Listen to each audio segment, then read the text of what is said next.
I think it's really a myth that, doing business with the government is all large contracts. The government has multiple ways of doing business with companies, depending on where the company is, what the capacity of the small business is, and depending on what the needs of the government are.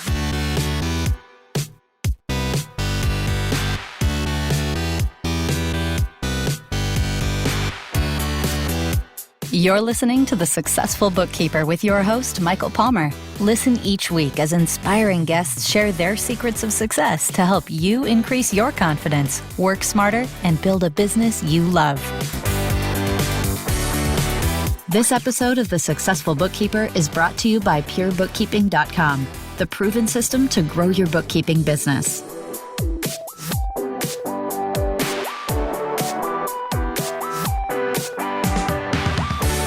Welcome back to the Successful Bookkeeper Podcast. I'm your host, Michael Palmer, and today's show is going to be a great one.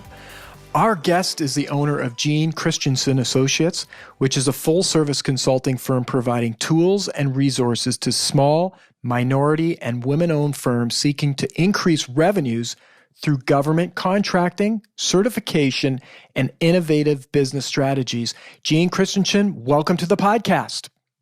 Thank you, Michael. I'm really excited to talk to you today. Yeah, me too. And I think it's going to be a really interesting conversation for us to have. And before we get into it, Jean, I'd really love for you to share your career journey leading up to this point. Yeah, so my journey, I started out after school going into marketing, and I love marketing. I worked for Thomson Financial Services in their professional marketing department, and that was back in the 1980s. So my function was really to get corporations and like law firms to buy these business books. And at the same time, my parents had a security guard firm, and it was at the nascent stage, but I was interested in what they were doing. My parents are serial entrepreneurs. They had multiple different businesses. Some were successful, some were not. But this one I was interested in. So I started working for them on the weekends. And eventually I quit my corporate job because I really saw a wonderful opportunity to partner with my family to help them kind of figure out how to do business with the government and how to, make their business a success. And I never looked back after that. So I've been on my own or, an entrepreneur since then. Wow. And so it's an interesting career path. I mean, to be helping businesses be able to do this work, and you've been doing it for a while now. What have been sort of some of the ahas as you've built your expertise around doing this? I think the most important thing that I have realized is the role that small businesses play in the United States with regard to the economy. Because although you would think big corporations are driving all the jobs, it's really small businesses under 20 employees that drive a good majority of the jobs that are generated in the United States. So the aha moment for me is and continues to be the huge impact that all of us entrepreneurs have on the economy. So I got into I was in security for probably 2 decades, helped my family grow their business into a multi-million-dollar company, sold that company, and then opened my consulting practice. And it's really to kind of close that gap in the marketplace to help people understand that, government contracts can be a way that they can scale their businesses while also having a huge impact in their communities and, in the world, if you think about, again, what the power of what small businesses really do. I would think that when people think of big contracts like this, it almost would seem unattainable. If for a small business to think, I'm going to work with the government, which is such a massive entity. Is that something that you come up against, or is that a similar viewpoint from small business perspective? I think that's a myth, actually, that doing business with the government or even large corporations is, it's all these big, giant contracts. There is certainly a place for larger contracts, but the government has The federal government specifically has set-asides because they want to include a variety of diverse suppliers. So they have a set-aside for small businesses, which means that there are they have a goal where 23% of their contracts, they want to award them to small businesses. And then those goals further break down into other groups like service-disabled veterans or women-owned businesses. So I think it's really a myth that, doing business with the government is all large contracts. The government has multiple ways of doing business with companies depending on where the company is, what the capacity of the small business is, and depending on what the needs of the government are. Mm. Well, I think we had a bit of a chat before starting this conversation, and such a massive opportunity for bookkeepers to be aware of this conversation and how it works. And can you share a little bit as to why it's so important for a small business owner to be working with a bookkeeper to prepare for the potential of a government contract or a large corporation? Yeah, so that's one of the reasons why I'm so excited to talk to you, because I see another gap in the marketplace where small business owners are kind of thinking wrongly that they need to do everything themselves. So they kind of hang their shingles out there, and then they wrongly think, wow, you know what, I'm going to do my own books, or I'm going to kind of bootstrap it, in preparation for what's next. And I'm really here to say that I think that is totally the wrong approach. I'll share that, when I first started, I did my own books because I did not understand the complexities of it. Quite frankly, I'm not a bookkeeper. I should have never attempted to do my own books, and I don't think anybody should. If you're thinking about growing a sustainable business, the first thing you need to think about is hiring a bookkeeper, and getting this good quality support, because as a small business, if you do that, you're going to position yourself for success, particularly in government contracting, because the government is very thorough about who they do business with. So although they will do business with companies of different sizes and different capabilities, it's going to be important for them when they're selecting their vendors to know that vendor has a solid platform. And so I think the real opportunity for bookkeepers and small businesses is to start thinking of it as a must-have, especially if you're thinking about scaling your business where you're going to try to attract larger clients. Building that foundation from the very beginning is critical.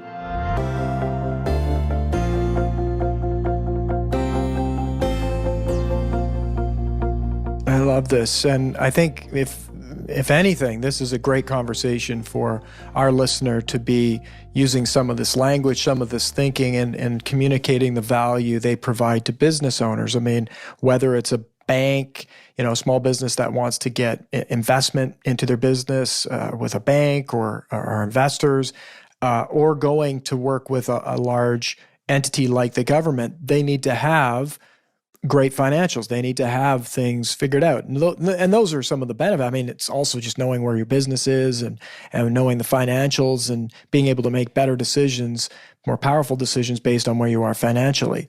So this is, in your work, you've seen this go sideways, I'm sure. Tell a little bit about what that looks when you're consulting with folks that don't have this right.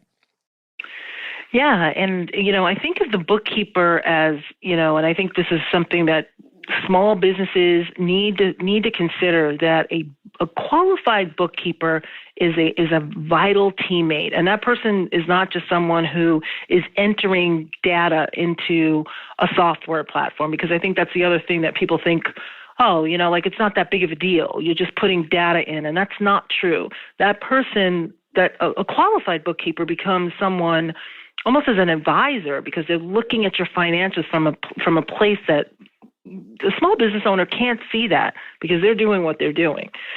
So when this goes wrong for a small business, it's all the things you mentioned. It's the inability to grow because you can't get financing from a bank, a financial institution, or a lender.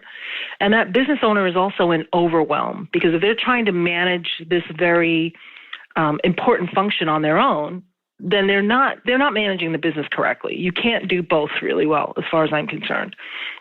The other critical role that the bookkeeper plays when a company is trying to scale, they can help a person with cost estimating and cash flow management, so that when you're thinking about taking on a larger client, let's say I'm looking to acquire a government contract of $500,000, I rely heavily on my bookkeeper to figure out, okay, help me based on my statistical data. Let's help come up with pricing. And also, how much cash am I going to need? Because doing business with the government, you will start a project, let's say on the first of the month, you'll invoice on the 30th, and you're going to get paid probably 60 to 90 days after that. So the bookkeeping function is essential because it can almost help you see into the future to say, oh, I'm going to need, if I bring on a contract with $100,000, I'm going to need about, I don't know, whatever, I'm throwing out numbers, $15,000 to maintain my operations before I get paid. These are fabulous value-added services that many, the conversation is there. I don't think we have this conversation enough on the podcast, and we'll probably have it a lot more, but these are value-added services that are non-traditional and really the future. And when we say future, right today, this is the upskilling. If there was any upskilling to do, these would be the areas looking at helping someone like yourself in your business, but as well, all of those businesses that you serve, these companies that are trying to take on new business, trying to expand their business, trying to grow. What does the future look like from a financial standpoint in their business is hugely valuable. So whether it's this kind of an analytics, looking at statistics, cash flow projection, these are the things that business owners don't often have as their expertise. And this is a great place for the bookkeeper. Absolutely. And I can tell you that it is a place where I see, small businesses really suffering. And on the other side, when I'm talking to a new bookkeeper who's trying to break in, like they're not sure how to approach the small business, because again, one does not see value sometimes of the other.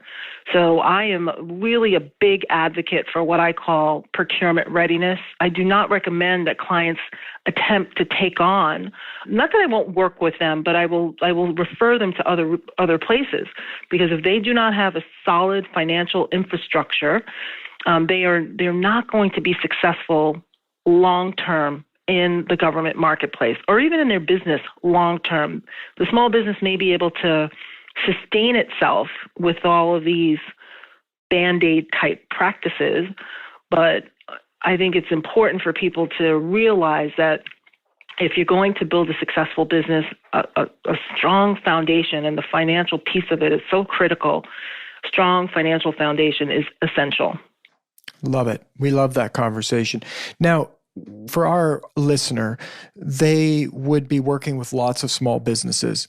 How can we help them understand this opportunity of large government contracts so they might be able to help their clients put this on their radar? Yeah. When we say government, one of the things that I want people to think about is what is in their own backyard. So it's all of the municipalities that you're working with. It is the libraries. It's the schools. So we don't always have to think big government. We can think smaller. We can think locally. And when I work with clients to try to get them to see the government as a potential opportunity, I start local. What's in my own backyard? What are some of the services that I could potentially provide to my local government, and start there. So for any of, the bookkeepers that are listening and they're trying to connect their clients to opportunities, it's, where is your target audience, and start thinking about, and helping clients also think about what their capacity is to do work, because government contracting is extremely lucrative. It's a great opportunity, but that foundation is, again, really, really important. And what's the journey look like? I'd love to hear a story perhaps of, one of your clients where it's like, this seems like a good opportunity. You've helped them to start thinking local. What's that pathway look like? Well, once a client is ready to make the next leap, I'm thinking of a video company that I worked with who, when they came to me, they were a small, I want to definitely say small mom and pop type organization, had maybe less than $100,000 in revenue. And they just thought of themselves as small. And because of the world, the changing world, I saw them as infinite because everybody's using video. Digital is such a big marketplace. So the first thing we did was we focused on, the education part of it, because I think you don't want to just jump into government contracting. I call that like jumping into the ocean. It's vast. So really kind of we help them identify their target audience. And then we help them craft the marketing message, because it's so important for you to think about, all right, who within the government do I want to work with and what is their needs? And doing business with the government, it's fully transparent. So you can do a lot of research to figure out who they're doing business with, how they're doing business, what some of their problems are. It's more transparent than, working with private clients where you have to figure that out. And we identified several projects for them. And it took them, I want to say, probably about 8 months from the time they started their journey. And again, considering that they were ready, they had a nice book of clients already, and they were ready to invest time into doing market research. But it probably took about 6 to 8 months before they landed their first contract, which was $500,000. Wow. Yeah, life-changing, because in a $500,000 contract, now you start thinking about, okay, new location, equipment, maybe hiring people, and that is typically what happens when people add their first government contract. They scale up. And that must have been, an incredible journey for them. And I would imagine the impact on them, if they didn't have a proper financial foundation, could be catastrophic. Yeah, it would have definitely have been catastrophic. And I wouldn't have worked with them if that was the case, because I think it's necessary for people to have a strong foundation. It does not have to be perfect, but you definitely need to have something in place.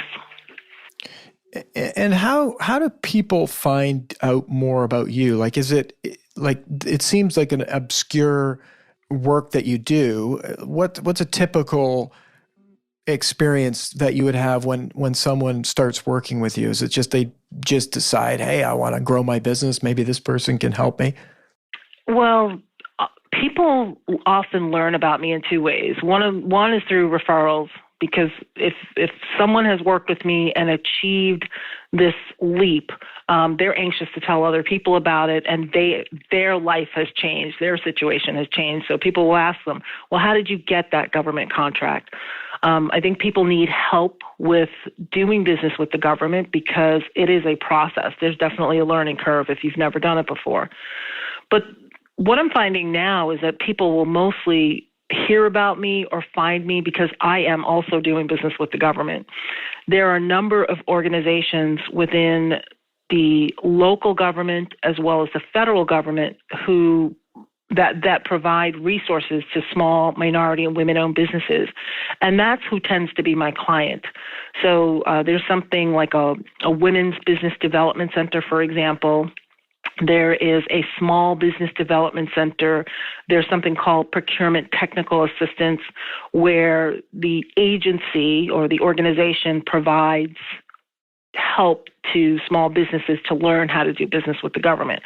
So those entities tend to be my clients, and all of those entities provide services free of charge to small businesses. So that is where I'm doing the majority of my work now.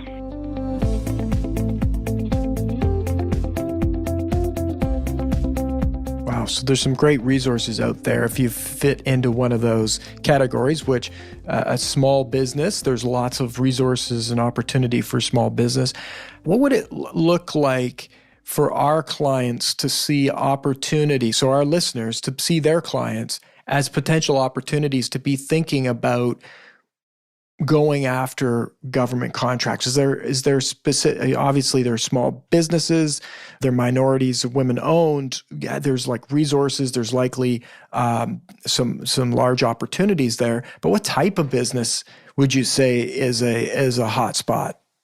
Right now, professional services in my region, I see there's an uptick in professional services. A lot of people wrongly assume that, construction is what the government buys. And the government actually buys everything. They're the largest consumer of goods and services in the United States. So if you think about something as simple as like daycare services, which I never thought of as daycare, fitness, flowers, computers, you name it, the government is buying it. They're also buying an increasing amount of professional services. So that's administrative, management support, legal services, graphic design. So it's where a lot of our small businesses are. So, the easiest place to find those opportunities is again, to connect locally where you are. Start thinking about what's happening in your own community and how your local government agencies are buying goods and services. And are there opportunities there, either earmarked for small businesses or for minority businesses or women-owned businesses or, service disabled? They have a few different ones. There are some great resources, which I'll share the links with you, like the United States Small Business Administration is a great place for people to start, because through that website, you can connect to your local regional opportunities. And they also have a bunch of free training videos on their website, which helps people to think about the how of doing business with the government. Because the how of doing business, there's a process in terms of, registering your business and, getting your tax ID number and your DUNS number and all those types of things. And all of that information can be found on the SBA website. That's great. Well, that's a fantastic link. And I would say we have a lot of international listeners, the United States, Canada, Australia. Be very similar concept in all of these countries in terms of there's huge opportunity inside government, and there will be specific links for sure in every country. But that's some of the research to do, and perhaps sourcing and finding someone like yourself, Jean, who can help businesses navigate through this. I mean, if there's a real opportunity for a small business to actually go and get a large contract to start, this journey in their business of going after these types of contracts, you'd be a fantastic person to learn from, to get more resources and potentially work with. Yeah, and there's plenty of myself, and there's one of the reasons I do this is because, it's had such a tremendous impact on myself, my family, and clients that I work with. Most small businesses, there's so many small businesses that fail, or there's so many small businesses that really struggle to identify, individual clients. And what I have found is once you've been successful in identifying who your market is within the government, it is a sustainable business model that can really help you grow. So that's one of the big reasons that I do it. And I'm happy to connect people with either working with me, some of my colleagues, or to some of the free resources that are out there. It's wonderful. And it is. It's fantastic to see. Small business is the lifeblood of our countries, and it's great to hear that there's things happening to help small business. Now, if we think of this conversation of most businesses don't get how valuable having a bookkeeper on their side is. We've talked about that a little bit already. I'm really curious to get your take and how, if you had a bookkeeping business in your position, what are you going to tell this business owner to say, hey, get a clue here and hire a great bookkeeper? What would you say? I would dare to say to somebody coming into my office or somebody thinking about scaling or doing something is, are you serious or are you not? And that's really what it boils down to. Not, with hindsight, if somebody said that to me, it would have clicked. Like, you're not serious if you're doing all of these other things. I am not a trained bookkeeper, so therefore I should not be doing my own books. And what it eventually ends up costing you, because that's the other thing that, it's a mindset that some people have, like, oh, I can't afford this. My comment to that is you really can't afford not to do this. Because if you're making mistakes in your day-to-day financial transactions, which is bound to happen, I see people wanting to do it themselves. I met with a client yesterday who, has an untrained administrative person doing it because they don't understand the impact. This is the exact same client who is unable to get a loan. It's the exact same client whose financials are not finished, year end. So it boils down to, are you serious or not? Are you serious about scaling your business to the next level? I help clients also connect with why did they start their business in the first place? And most entrepreneurs start their business because they want more freedom, right? They want to control their own destiny. They want to have a big impact in the world. So if those are the reasons that you're starting, let the other small businesses do what they're really great at. And it's a wonderful partnership, in my opinion, when you have that strong financial team in place. That's critical. I think the other thing I would say to bookkeepers is, they may find that they have a particular type of client that they like to work with. One of the things I advise my clients is that a bookkeeper is not just a bookkeeper, right? Sometimes if the bookkeeper is a partner, I tend to like to work with a bookkeeper who specializes in professional and administrative services because they already know all the little, nuances of the business. Where if I was a restaurant, I might want to work with somebody who specializes in the restaurant field. So I think for bookkeepers, it's really thinking about what are their favorite clients and maybe trying to go after more of those and not serve everyone. What I am finding with the relationships that work well is that the bookkeepers that are niching in like construction or construction-related services or professional services or whatever they do, those tend to be really great relationships. I agree fully. I mean, it's amazing what can be learned and the knowledge transfer that can occur when you do have some specialization, because you're working in it all the time and you can get really great at it, whether it's just the industry nuances, as you say, or the technology that's being used in that industry. And if you're working in every industry, there might be different technologies that are being used, and that you'd have to sort of understand all of them. So there's just these economies of scale, if you will, that play in your favor if you specialize. So I love that take on it. And I love the way you positioned having a great bookkeeper or bookkeeper partner in your business.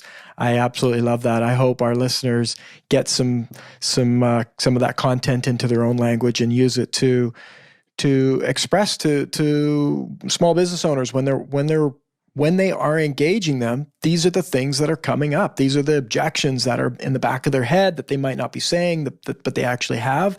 And so be bold and challenge your prospective business owners to make a decision. Are you in this for the long haul, or are you serious? I love that. That's so bold. Yeah, and it's true, because again, after seeing hundreds and hundreds of clients, the do-it-yourself model is not sustainable. And, one of the things why I consider and why I like bookkeepers as partners, the ones that I've had the greatest relationships with, they continue to tote their value to me and to my clients by, sharing information with us on what they're doing with their other clients. Now, like my bookkeeper's not even in the state where I am. We do everything online. But there's a real focus on customer service, and there's a real focus on, I keep on using the word partnership because they position themselves above and beyond bookkeeping. They position themselves as a business partner to me, and they make themselves essential. We have a monthly meeting where we're talking about the business and we're looking at the books together, and they're helping me to identify, trends in the business. And they're not afraid to, slap me on the wrist sometimes, where I think business owners need that. Like, okay, well, why is this expense going up? Or why is that going up? One of the best bookkeepers I ever had, she taught me a trick. She was like, it was something that she called the small leaks. in the business because I had all these, random subscriptions to this, to that, auto this, auto that. And, when we went through it, it was hundreds of dollars a month that was just on these, automated credit card payments. And she just, just by shining a light on it, it ended up saving us, thousands of dollars, over a period of time because I'm not trained to look for that stuff. To me, it's like a small transaction where she pointed the light on it. She says, why do we have this recurring transaction over and over again? What is it for? What clients are you tying it back to? So that was helpful to me. It made me a better business person because I am like, what clients am I tying it back to? I couldn't answer that question. Wow. So it was helpful to just have that person who cared enough about me and the success of my business to ask me the tough questions because, as a small business, a solo entrepreneur, like we're out there and, we're not used to people holding us accountable in that particular area, and it's critical.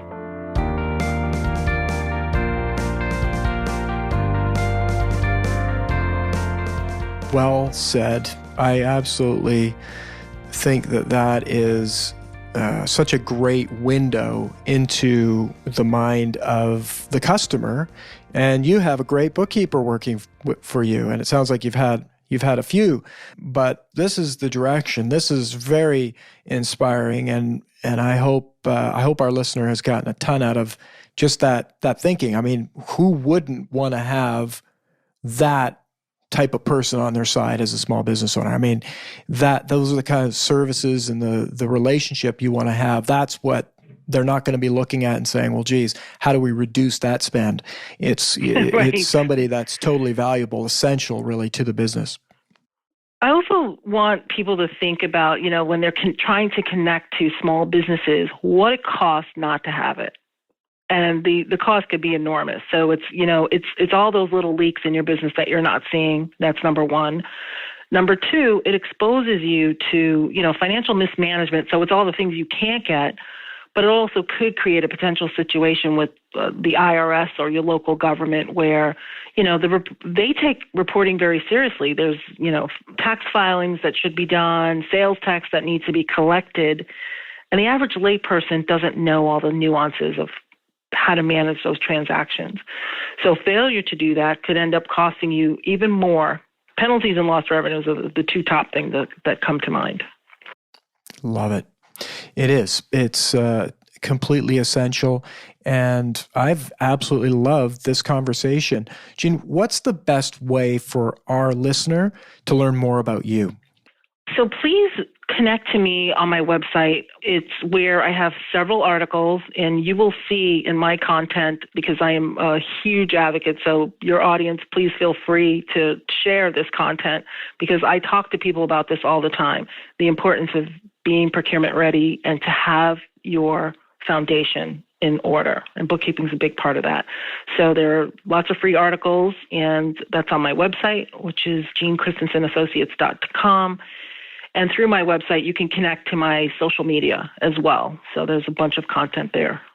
And we'll have links as well in the show notes to the website, to your LinkedIn, and any other links that you've mentioned today, Jean. We will have those put into the show notes. Perfect. I was really grateful for the opportunity to get this message out. So thank you. Well, the pleasure is all ours, and I thank you for your generosity in giving us your time and sharing all of your wisdom on many levels today. So this has been just great. I know our listeners are going to love this episode, and we'll hope to have you back at some point. Perfect. Thank you.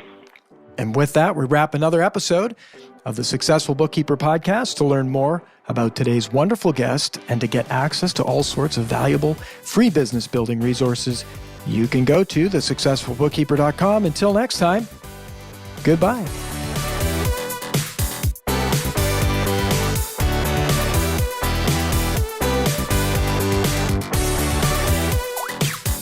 You've been listening to The Successful Bookkeeper with Michael Palmer. For more information and to download the resources mentioned in this episode, please visit us at thesuccessfulbookkeeper.com. Thank you for listening.